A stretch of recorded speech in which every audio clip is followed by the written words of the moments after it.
Faced with a courtroom filled by 5th District residents, county commissioners fell one vote short Monday night of approving the Jackson Law, which would have given county government the power to approve or deny an unpopular landfill in the Westburn area.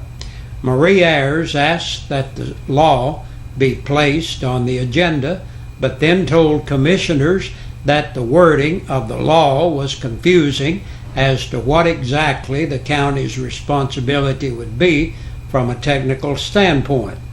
We don't have people with the expertise to review an application and technical data for a landfill, said Ayers, suggesting that the commission delay a vote on the law until they can receive more details on the county's responsibilities. I'm concerned about the county's liability if we deny a permit and get sued, Bobby White noted, adding that the county was sued once before when he served on the beer board for denying a beer permit. Beverly Hall, however, pointed out that once the Tennessee Department of Environment and Conservation grants a permit, it's too late for the county to act. As I understand it, if the state grants a permit before we act, we would lose any ability to have a part in the decision. County Attorney Joe Coker told commissioners that TDEC could take up to a year to complete the permit review process, but Sue Nance observed that the state has been known to rush decisions under pressure and then made a motion to adopt the Jackson Law. After more discussion, Thomas Hatmaker called for a vote on the motion. Some members of the audience applauded as the green yes votes began to dominate the screen, but the law requires a 2/3 majority, and with Commissioners David Atkins and Wendell Bailey absent, the motion fell on one vote short. Rusty Orick, explaining that he would not support anything that might hurt the coal industry, was the only commissioner to vote no, but Ayers, White, and Charles Bayard all abstained, leaving the motion with only 9 of the 10 votes needed for a 2/3 majority. Ayers quickly explained that she was not in favor of a landfill, but wants more information by the time the commission holds its workshop in October, and asked Mayor Bayard to ask TDEC and the County Technical Advisory Service to send someone to the workshop to answer questions. The disappointed residents promised to return for another try, while Ketchum Land Company officials who were present last night indicated that they will be at the workshop as well. The company isn't waiting until the next commission meeting to attempt to mend fences with its neighbors. Before the commission adjourned, Mayor William Bayard announced that Ketchum officials will hold a second public information session, this time closer to the proposed landfill site at White Oak Elementary School on September 24th from 6 to 8 p.m. Monday night was also the time for commissioners to elect a chairman of the commission by unanimous vote, while Johnny Bruce was re-elected as vice chairman. A motion by Terry Singley to approve Bayard's committee assignments ran into protest from Thomas Hatmaker, however, who had been removed from both the environmental and EMS committees. Hatmaker offered an amendment to add himself back on those two committees by increasing their numbers from 5 to 6. The amendment passed 12-1, with only Singley voting no. Hatmaker then asked that the Financial Management Committee be voted upon separately.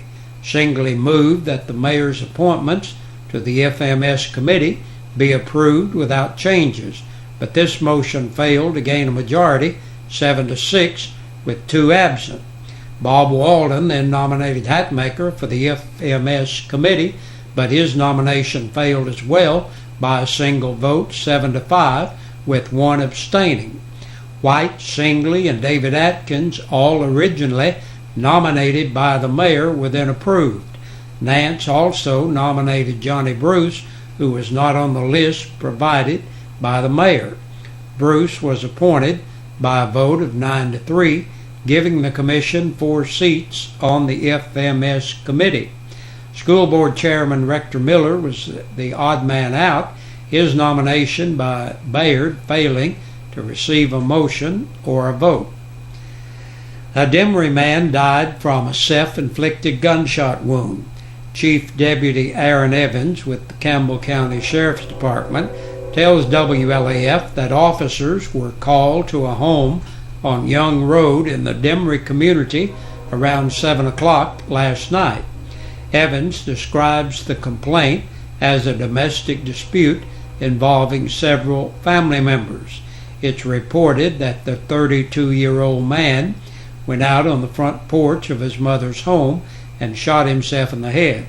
He was airlifted by Lifestar to the University of Tennessee Medical Center in Knoxville, where he died later last night. An autopsy is being performed. Sheriff Robbie Goins wants you to be aware of a scam. The sheriff tells WLAF that someone is calling people in the area identifying himself with the sheriff's department. The caller goes on to ask for information and payment over the telephone for a failure to appear warrant. Sheriff Goins wants you to know that the sheriff's department does not conduct business in this manner, and that should you get such a scam phone call, to call him at 562-7446. Say you missed the free flu shot clinic over the weekend? Don't worry, more free flu shot clinics are scheduled. It's all a free service of Tenova, the Campbell County Board of Education, and the La Follette Medical Foundation. The dates are Friday, September 27th from 10 a.m. to 2 p.m. with Saturday dates and times September 21st and October 12th from 8 a.m. until 12 noon. The free flu shots are made possible by a grant written by the Campbell County Board of Education, and the funds are made available from the La Follette Medical Foundation. The clinics are located at the main entrance to the La Follette Medical Center. Gasoline prices around Campbell County have fallen each of the past 2 Mondays. The price of a gallon of regular unleaded self-service gas has sat at $3.29 a gallon for several weeks until it slipped to $3.22 a gallon on September the 6th. Then last Monday, the 9th, it fell to $3.19 a gallon and on down to $3.15 the next morning. Yesterday morning, the price again headed down to $3.12 a gallon. That's the best price in the region. And the community prayer meeting will be tonight at the Old West La Follette School gym beginning at 7 o'clock. That's the news. Back with a press release from the Sheriff's Department in just a moment. And it looks like 13 people have been booked into the Campbell County Jail in the past 24 hours. Barbara Ann Brandenburg, 66, of Evening Side Park in La Follette for domestic assault. 40-year-old Leanne Galileo, listed address of La Follette, for violation of probation and possession of drug paraphernalia. David A. Jones, 41, of Big 4 Road, La Follette, for violation of the registration law, violation of the Tennessee financial law, theft of property from $1,000 to $9,999, and burglary. 45-year-old John Paul Knuckles of Corbin, Kentucky, for DUI, driving while suspended, possession of a Schedule 5 controlled substance, possession of drug paraphernalia, and possession of a Schedule 4 controlled substance. 20-year-old Dylan Dwayne McGee of Bolton Lane, La Follette, for possession of a legend drug. Sharon Jill Owen, 53, of Water Street in Speedwell, was brought here for a court date. 25-year-old Brandy Lee Parton of South Cumberland Avenue, La Follette, for possession of drug paraphernalia. Heather Phillips, age 30, of Lake City, for theft. 72-year-old Calvin Grady Ratcliffe of Calhoun Road, La Follette, for solicitation. Raphael Antonio Salinas, 37, of Clinton, for driving on a revoked or suspended license, second offense, violation of the Tennessee financial law, violation of the registration law, violation of probation, and on a capious bench warrant. James Edward Scarborough, 58, of Red Cedar Road, La Follette, for solicitation. 53-year-old Michael Anthony Webb of Glade Springs Road, La Follette, on a capious bench warrant. And last today, Bill Shannon Wilson, 55, of Randolph Lane in Jacksboro, was brought here for a court date. And that's a look at the news. Thank you for joining us. Have a good evening and join us tomorrow. We'll be back here with the midweek edition of the news. Hey, Big Josh with you on this Tuesday evening, looking at our birthdays and anniversaries. Our Birthday and Anniversary Club brought to you by your friends here at WLAF and Eastside Pizza and Deli. Robert Collinsworth celebrates a birthday today. Happy birthday to you, Robert. And Dwayne Wilder, WLA's very own Dwayne Wilder, celebrates today. Happy birthday, Dwayne. And Danny Rogers celebrates number 44. Happy birthday to you, Danny. And Sue Drawn has a birthday today. Happy birthday, Sue. And Ashton Overbay turned 15 yesterday. Happy belated birthday, Ashton.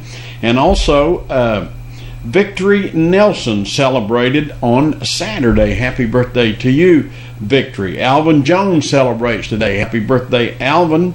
And from Friday, Ansel Ward celebrated. Happy birthday, happy belated birthday, Ansel. And on Saturday, Kevin Ward had a birthday. Happy belated birthday to you, Kevin. And today, Zendel Ward has a birthday. Happy birthday to you, Zendel. And we hope all of you had a great day or are having a great day. And our anniversaries today is Paul and Dina Goodman. They celebrate 50 years. Happy anniversary to Dina and Paul. All right, now if you're celebrating your anniversary or your birthday, we need for you to get your name in here if it's not on our list, and we want you to have a good day. But the only way you can qualify to be in the drawing, and if you're in the drawing, you're eligible to win a birthday dinner for two or an anniversary dinner for two from your friends here at WLAF and Eastside Pizza and Deli. Hope I got everybody. See you tomorrow, good Lord willing.